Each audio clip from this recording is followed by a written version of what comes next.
Gürcüstanda 2024-cü il üzrə əhalinin siyahıya alınmasının ilkin nəticələri elan olunub. Bu barədə Milli Statistika Xidməti məlumat verib. Məlumata əsasən 2024-cü il noyabrın 14-nə olan vəziyyətə görə ölkə əhalisinin sayı 3 milyon 914 min nəfər təşkil edib. Əhalinin 2 milyon 78 min nəfəri qadınlar, 1 milyon 836 min nəfəri isə kişilərdir.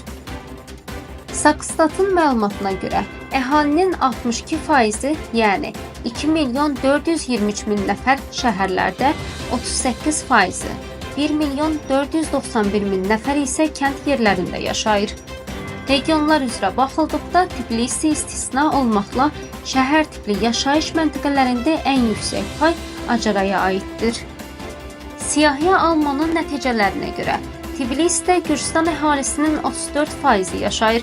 Əhalinin sayına görə ikinci yerdə İmreti, üçüncü yerdə isə Kromo kartili qərarlaşıb.